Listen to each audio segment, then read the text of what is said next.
오늘 말씀에서 우리는 세례 요한의 위대한 신앙의 인격을 보게 됩니다. 이 당시 여러 면에서 세례 요한이 예수님보다 세상 사람들에게 더 많이 알려진 유명 인사입니다. 어두운 유대 민족의 역사 가운데 사람들은 세례 요한을 통해 민족의 소망을 보고 싶어 했습니다.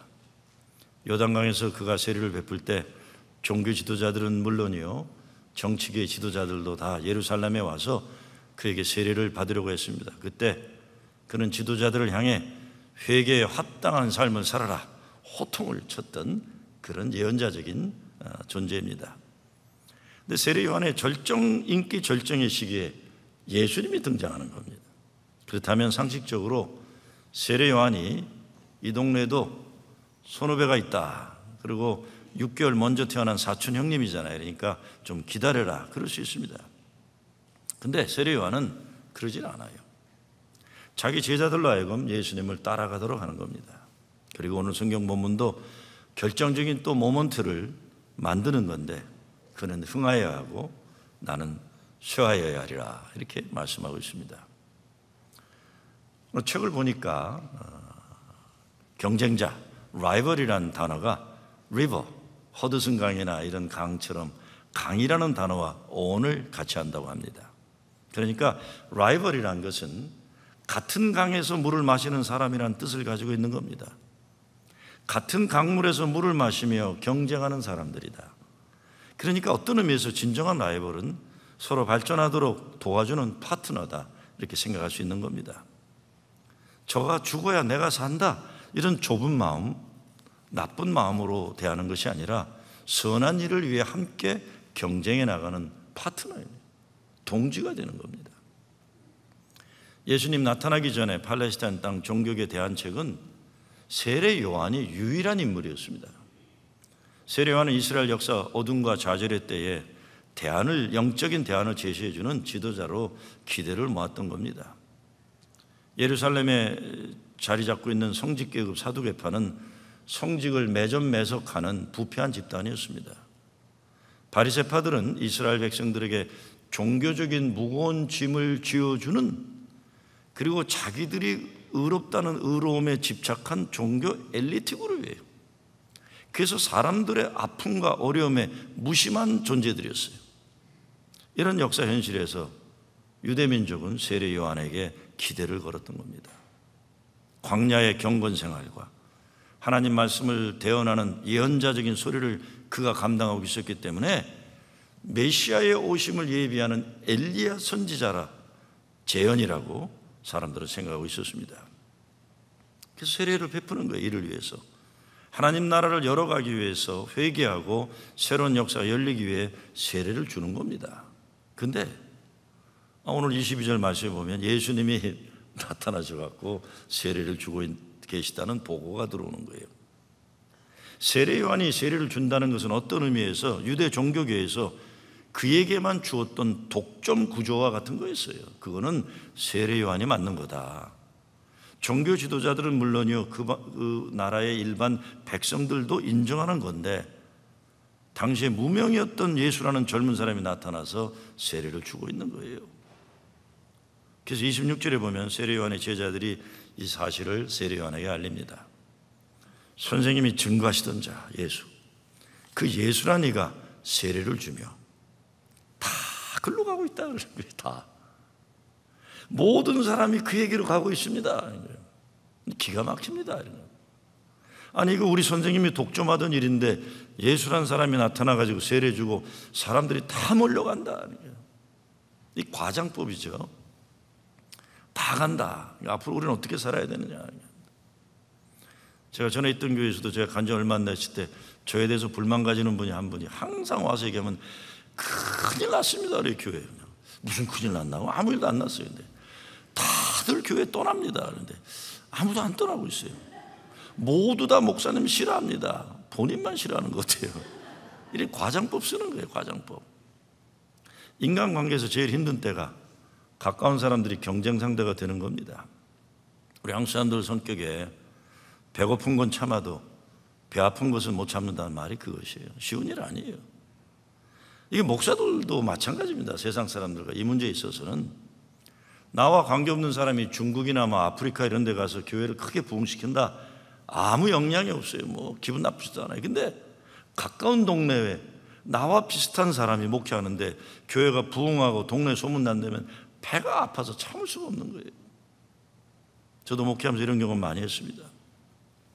우리 교회 멀쩡하게 잘 다니다가 교회 옮기는 사람들이 있는데 갈 때 혼자 가지 않고 꼭 두 가지라면, 하나는 욕하고 가고 가면서 사람 끌고 가려고 그래요. 그리고 제일 먼저 하는 게 가자마자 또 연락하는 거예요. 여기 너무 좋아 그래요. 여기 너무 좋아. 너 거기 계속 있다 개털대 뭐 이러니까 자꾸, 그러니까 이거 자꾸 사람들이 마음이 흔들리는 거예요. 그러면 몇 사람이 가요. 그러면 한두 사람이 가게 되면 금방 교회 여기저기에서 말이 나옵니다. 우리 교인들이 모두 다 그곳으로 몰려간다 그래요. 그런데 그것이 엄청 과장된 말인 줄 알면서도 어떤 때 제가 그런 말 들으면 오, 허허, 가을바람에 새털이지 그러고 웃어넘기는 지를 못해요. 한 명이 가, 두 명이 가, 세 명이 가기 시작하면 갑자기 불안해지기 시작해요. 한 번은요, 교인 몇 가정이 옆에 있는 교회에 갔다고 그래요. 그래서 그게 제 사무실 문을 잠그고 그 교회 웹사이트를 들어가 봤어요. 어떤 교회인가 들어가 보면서 제가 기가 막혔어요. 야, 너 웃긴다. 제가 목회하던 교회가 많은 분들이 다른 교회에서 온 교회예요. 다 전도한 게 아니에요. 어느 신문사에서 목사님 교회 부흥의 비결이 뭡니까? 옆에 교회들이 깨진 게 비결입니다. 그랬을 정도로 다 옆에 교회들이 어려워서 왔던 거예요. 그런데 우리 교회에 다른 교회에서 몰려온 교인들의 숫자에 100분의 1도 안 되는 교인들 몇 명이 다른 교회에 갔다고 내가 그 교회 웹사이트를 들여다보고 있는 거예요. 야, 참 한심한 인간이구나 내가. 사람이 이런 거예요. 세례 요한의 제자들이 그런 심정으로 고자질하는 겁니다. 선생님, 사람들이 다 그곳으로 가고 있습니다. 목회도 그렇지만 선교지 문제 가운데 하나가 선교사들 간에 합력이 안 되는 일이 많습니다. 벌써 오래전인데 제가 어느 선교지를 교회에서 이렇게 지원하고 있었어요. 저도 그렇고 우리 교회도 그 지역에 그분만이 선교사인 줄 알았어요. 근데 신문에 보니까 그 전체 지역에 선교후원회 회장이, 이사장이 장로교에 있는 제 친구 목사라고 신문에 나와서 전화를 했어요. 야, 너하고 나하고 똑같은 선교사 돕고 있구나 그랬더니 누군데 그랬더니 누구라 했더니 야, 무슨 소리냐. 그 동네에 한인 선교사가 200명이나 된다 그러더라고요.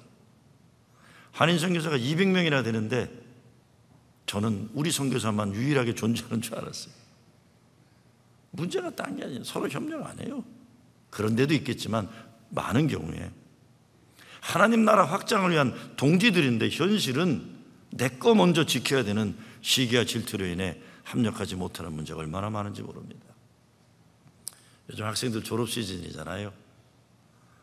그리고 졸업하는 이때 되면 대학교 어디 가는지 다 알아요. 이제는 다 알아요. 근데 목회하면서 어떤 때 같은 교회에서 누구 집 애는 어느 대학 가고 누구 집 애는 어디 못 가고 그러면 이게 목사에게는 스트레스가 돼요. 어떤 때 교인이 와서 목사님, 우리 아들이 어디 됐어요? 그래요. 좋은 학교. 근데 내가 집사님 축하해요. 근데 딴 데 가서 얘기하지 말아요. 그래요.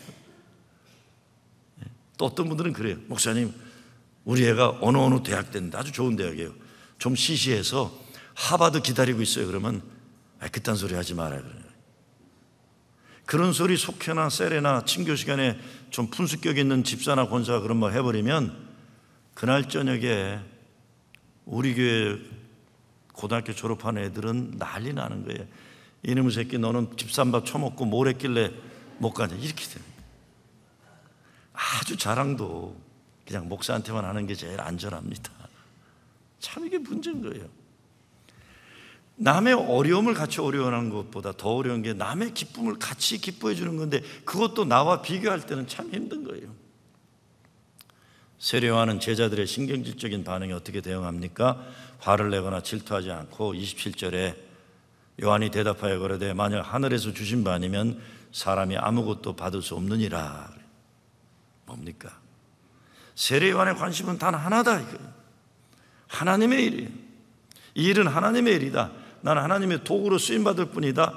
내 개인 커리어의 성공이 아니다. 오직 하나님의 일, 저가 하는 일도 내가 하는 일도 다 하나님의 영광을 위한 일이다. 사도 바울도 이런 비슷한 경험을 하죠. 빌립보 감옥에 갇혀 있을 때예요. 근데 빌립보 교인들이 보고를 해요. 바울에게. 빌립보 1장에 나오는 소리예요. 보고 내용이 뭡니까? 바울을 반대하는 반대파들이 사도 바울이 감옥에 있는 동안 열심히 일하는 거예요. 전도하고. 왜? 자기들의 영향력을 확장하고 사도 바울의 영향력을 축소하기 위해서 열심히 전도하는 거예요. 왜? 목적은 사도 바울을 내려뜨리기 위해서요. 그 말을 듣고는 바울이 이렇게 얘기합니다. 그들은 나의 매임에 괴로움을 더하게 할 줄로 생각하여 순수하지 못하게 다툼으로 그리스도를 전파하느니라. 그러면 무엇이냐? 그런들 어떠하리? 거칠애로 하나 참으로 하나 무슨 방도를 하든지 전파되는 것은 그리스도니 이로써 나는 기뻐하고 또한 기뻐하리라. 무슨 말입니까? 아무리 시기 질투로 가득 찬 경쟁의 목적으로 전도하는 것 같지만 예수 그리스도를 전파하는 전도에 힘쓰니 나는 기쁘다. 난 감사하다. 반대편 사람들이지만 이로 인해 자기의 입지가 약해질 수 있는 그런 어려움이 가능하겠지만 열심히 전도하니 얼마나 감사하냐. 전파되는 것은 그리스도다. 세례요한이 제자들에게 주는 가르침도 그겁니다. 오직 하나님의 일이다. 오직 하나님 한 분만 영광 받으시면 된다. 내가 하는 일도 하나님의 일이고 저들이 하는 일도 하나님의 일이니 우리 모두는 하나님 기쁨과 영광을 위해 쓰여질 뿐이다. 이겁니다. 세례요한의 결론이 마지막이 뭡니까? 30절이죠. 그는 흥하여야겠고 나는 쇠하여야 하리라. 그는 흥하여야겠고 나는 쇠하여야 하리라. 오늘 말씀에서 가르침을 얻는 것은 우리가 사는 길, 가정이 사는 길, 교회가 사는 길, 나라가 사는 길도 예수님이 우리 가운데 흥하셔야 하는 거예요. 우리 자신들의 욕심과 헛된 것들은 내려지고 무너지고 주님의 것들이 세워져야만 한다, 이런 것이죠. 이게 비결이죠, 삶에. 우리의 가정도 교회도 이것이 이루어지면 하늘 천국 모델이 되는 겁니다. 우리의 삶에도 천국이 이루어지려면 시기, 질투, 이게 해결이 돼야 됩니다. 사울 왕이 다윗에게 시기 질투한 것 때문에 마음이 병이 더 커졌고 결국 불행한 인생 마치잖아요. 골리앗을 물리치는 어린 다윗을 세워주었으면 사울은 천하의 존경받는 선왕이 되는 것인데 질투가 그를 사로잡아서 아들 친구인데 불행한 인생 하죠. 다윗의 인기가 올라가면서 사울의 마음이 계속 흔들렸어요. 동네 아이들이 노래를 불러요. 사울은 천천히요, 다윗은 만만히로다, 그러는 거예요. 사울왕도 장하지만 다윗은 더 장하다, 이런 거예요. 이때 사울이 확 돌아선 거예요. 그래서 사울은 다윗을 죽이려고 마음먹고 실행에 옮겨갑니다. 그 질투심이 불을 태워 자기를 죽인 거예요. 집에서도 아이들 비교하면서 질투 조장하면 좋은 교육이 되지 못하죠. 부부간에도 다른 집 남편과 내 남편 비교하지 말고 다른 집 아내와 내 아내를 비교하지 말아야 돼요. 여보, 당신 미모는 천천인데 김 집사 와이프는 만만이야.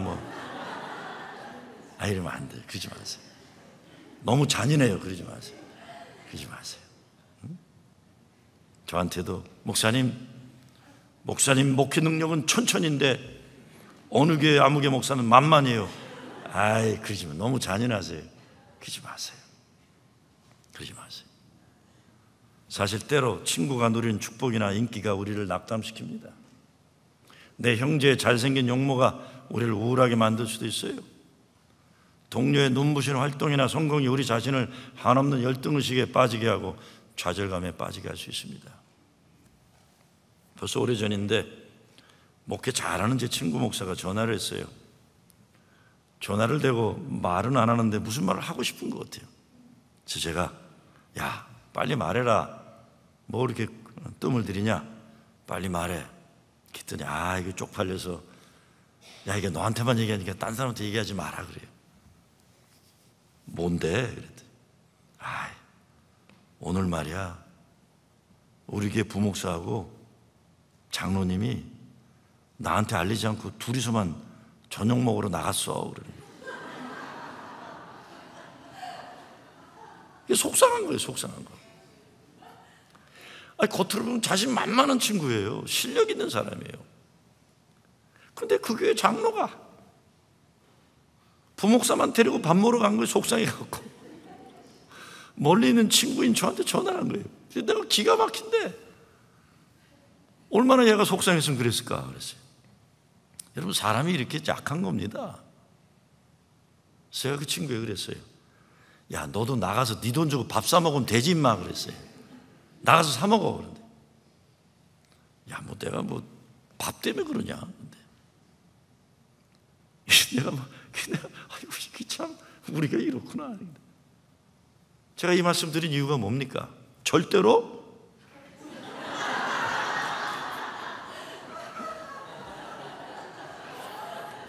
저 빼놓고 유효선 목사만 데리고 나가면 안 된다. 참, 사람 시시해지는 거예요. 인간 참 시시해지는 거예요, 우리 살면서요. 근데 그 친구가 큰 교회 목사인데도 그랬어요. 상관이 없어요, 상관이. 질투하지 않는 것이 소극적인 노력이라면 적극적으로 세례요한처럼 기뻐해 줄 수 있는 수준까지 우리가 가야 합니다. 사도 바울이 로마서 12장에서 즐거워하는 자들로 함께 즐거워하고 우는 자들로 함께 울라 그랬어요. 사실 어려운 사람 돕는 마음보다 잘 되는 사람 칭찬하는 마음이 두 배로 성숙한 믿음과 인격을 요구하는 겁니다. 17세기 교계 지도자였던 타마스 풀러가 이런 기도를 합니다. 주님, 저는 제 영혼 깊은 곳에 시기가 있는 것을 알았나이다. 저는 다른 사람의 일이 안 되기를 바랐나이다. 주님, 이 마음을 제게서 제하여 주소서. 그래서 시기가 변하여 거룩한 경쟁이 되게 하소서. 옳습니다, 주님. 다른 사람의 은사들을 감사함으로 그들의 은사들이 제 것이 되게 하소서. 파트너가 돼, 친구가 되는 거예요. 시기 질투에는 상대방만이 아니라 결국 자기를 죽이는 독이 있는 거잖아요. 이 독을 제거하기 위해서는 예수님 앞에서 나를 내려놓는 훈련이 많이 필요한 겁니다. 물론 우리 구원은 예수 십자가 죽으심으로 한 번에 이루어진 하나님의 주권적 역사이지만 그 은혜의 진가를 체험하기 위해서는 믿음의 연단 과정이 우리에게 필요한 겁니다. 예수님은 흥하고 나는 쇠한다는 것, 예수님이 니고데게 하신 말씀, 거듭나지 않으면 안 된다는 말씀과 같은 거예요. 그것은 삶을 거꾸로 살아야 된다는 겁니다. 세상적 가치관으로 살던 삶을 예수님의 마음과 예수님 눈을 가지고 하나님 나라의 가치관을 가지고 우리는 살아야 된다, 이런 겁니다. 오래전에 나성에서 장애인 선교를 하는 김홍동 목사가 쓴 교회여 지적 장애인에게 성례를 베풀라, 읽다 가슴이 아팠던 일이 있어요. 지적 장애인에게 세례와 성만찬을 베풀라, 이런 겁니다. 우리가 살아가면서요, 믿음의 이름으로, 믿음을 명목으로 다른 사람들의 마음을, 아픔과 고통을 얼마나 더 아프게 하는지 너무 많은 잘못을 하고 살 때가 있어요. 그분이 아파하는 것은 그가 돌보는 지적 장애를 가진 장애우들이 다니는 교회에서 성만찬을 참여하지 못하게 하는 거예요, 그들을. 이유가 뭐겠습니까? 세례받지 않았다는 거예요. 근데 세례를 주지 않는 이유는 뭐겠습니까? 지적 장애가 있기 때문에, 자기 주체적인 판단으로 신앙 고백하지 못하기 때문에 세례를 못 준다. 그러니까 세례를 못 주니까 성만찬도 못 오게 하는 거예요. 우리가 연합감리교입니다. 그렇죠? 연합감리교는 유아세를 줘요. 그 이유는 선행하는 하나님의 은혜를 믿기 때문에 그래요. 내가 내 입으로 예수가 그리스도라고 고백하는 신앙 고백도 중요하지만 그것보다 앞서가는 하나님의 은혜가 먼저 있다, 이겁니다. 우리의 믿음보다 하나님의 은혜가 앞선다는 거예요. 저는 우리 교회가 연합감리이기 때문에 유아세를 주는 것만이 아니라 세례의 조건이라는 것이 본인의 지적 능력이 우수해서 세례문답을, 정답을 다 말하고 사도신경, 십계명, 주기도문 이런 거 잘 외고 그런 거 아니기 때문에 그런 거예요. 어린이들은 부모의 신앙 고백으로 아이들 믿음 안에 잘 키우겠다는 약속받고 세례를 주고, 성만찬도 혹시라도 세례받지 않은 사람 가운데서 예수 그리스도 은혜의 공동체 속으로 들어오기를 사모하는 분들을 초대하는 겁니다. 성만찬 참여의 자격이나 조건은 오직 예수 그리스도 십자가 보혈 그 선행하는 은혜에 있기 때문이에요. 누구의 실력과 자격으로 주님의 살과 피를 먹고 마시는 게 아니기 때문에 그런 겁니다. 오래전에 어느 보수 교단에 은퇴하신 목사님이 제가 섬기던 옛날 교회 성만찬에 참여하셨다가 어린아이들도 막 성만찬에 오니까 애들이 떨어뜨리기도 하고 뭐 그렇잖아요. 잘 모르니까. 그것만이 아니라 옷차림 보고서 보니까 그렇게 그분이 볼 때 못마땅한 사람들이 성만찬에 참여한 걸 보고 집에 가서 아들 전도사에게 화를 냈다고 그러더라고요. 아드님이 우리 교회 전도사였는데, 야, 그 교회는 개나 소나 다 성만찬 하냐? 그 아들이 아버지에게, 아버지, 애들이 어떻게 개나 소예요? 그리고 어떻게 아버지는 다른 사람들을 개나 소라고 하세요? 우리 교회에서는 그들 모두 하나님 사랑받는 자녀들입니다. 그랬더니 그 목사님 아들에게 너 감리교에서 사역하더니 이상하게 된 거 아니냐? 그러고 화를 내. 다만 고마운 것은 그 목사님이 화를 낸 다음에 아들에게는 이렇게 얘기하더래요. 그래, 그래도 너를 사역자로 받아준 목사님에게는 충성해라 그러더래요. 결국 그 노인 목사님이 한 1년 교회를 다니시다가 마음이 많이 바뀌고 생각이 많이 바뀌어서 한국으로 가셔서 참 감사했어요. 그렇지만 저는 그때 그게 참 마음에 오래 남아있어요. 왜? 믿음이 좋다는 사람들, 성경을 많이 안다는 사람들, 교리적으로 확실하다는 사람들은 왜 그런 마음을 가지고 살아야 되는 걸까? 이런 거예요. 자기가 기준이 되어가지고 자기 기준에 어긋나는 사람들을 어떻게 개나 소라고 생각할 수 있을까? 참 좋은 분이에요, 그분이요. 그런데도 그렇게 생각하는 거예요. 여러분, 저는 성만찬 집례할 때 가운 입지 않는 거 잘 아셔요. 그리고 대부분 그냥 옷 입는, 오늘도 제가 하와이 셔츠 입어서 그냥 했을 거예요. 근데 준호만 장로님의 말씀이 있어서 제가 오늘 그냥 겁나서 이러고 있는 것 뿐이죠. 다만 가능하면 멍에를 상징하는 스톨은 제가 걸치고 합니다. 성례라는 것이 목사가 뒤집어 쓰는 가운이나 옷이나 모자 이런 것 아무 상관없어요. 오직 십자가 보혈의 은혜일 뿐이에요. 집례하는 자나 받는 자나 육신을 가진 어느 인간도 예수의 살과 피를 받을 자격이 있는 자는 교인들은 물론 목사들도 말할 것도 없는 거예요. 누가 감히 예수 십자가 보혈 은혜 앞에서 인간의 자격을 논할 수 있는 겁니까? 김영동 목사의 글 가운데 어느 장애아 어머니의 이야기가 나와요. 좀 들어보세요. 세례를 받지 않았다고 성찬에 참여할 수 없다고 합니다. 세례를 신청했습니다. 세례 문답에 번번이 낙방했습니다. 미리 나눠준 세례 문답 문제에도 제대로 대답하지 못한다는 이유입니다. 하늘나라 가는데도 이렇게 입시가 어려운 줄 몰랐습니다. 교회 가는 것을 유난히 좋아하는 아이, 하루 종일 찬송을 흥얼거리는 아이, 그런데도 세례를 받을 수 없습니다. 아이가 떡을 받을 수 없는 성찬식을 대할 때마다 마치 아이를 땅에 떼어놓고 혼자 천국에 올라가려 애쓰는 못된 부모가 된 심정입니다. 생각해보면 세상은 말할 것도 없고 교회 안에서도 이런 일들이 얼마나 많은지 몰라요. 예수님이 그런 말씀하셨죠. 어린아이들이 내게 오는 것을 막지 말라. 이게 무슨 뜻입니까? 누가 이 시대 어린아이들입니까? 그리고 예수님이 그러시잖아요. 어린아이들을 실족하게 하는 자들 목에 연자맷돌을 매달아 바다에 던지라고 하셨어요. 아주 준엄한 호통이에요. 정말 오늘 우리들에게 어린아이들은 누구며 지극히 작은 자는 누구입니까? 교회 와야 되는데 못 오는 사람들, 믿음 좋다는 사람들, 예수님 말씀 깊이 생각해 봐야 돼요. 어린아이들은 나의 어린 아이들만 얘기하는 게 아니죠. 힘없는 사람들, 혼자 살아갈 수 없는 사람들, 사회 소외된 당한 모두 다. 그러니까 절대로 바리새인 같은 짓들 이제 그만해야 됩니다. 교회의 목적이 바리새인들 키우는 게 아닙니다. 왜? 믿음 좋다는 사람들 가운데 다른 사람들의 아픔에 대해 함부로 정지하기로 쉽게 하는 사람들이 많은 건지 우리는 생각해 봐야 되는 거예요. 생각해 봐야 되는 겁니다.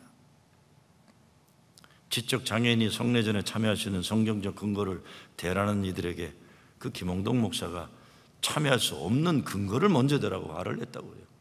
왜 그들이 참여 못하느냐? 글쎄요. 도대체 무슨 근거니 이런 것이 중요한 건가요?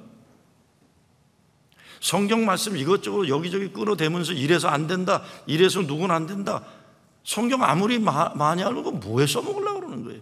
성경 많이 알아갖고 남들 괴롭히는 거 써먹으려고 그러면 그거 참 대단한 인간인데 어떤 그런 마음을 가지고 살까? 우리에게 필요한 마음이 뭡니까?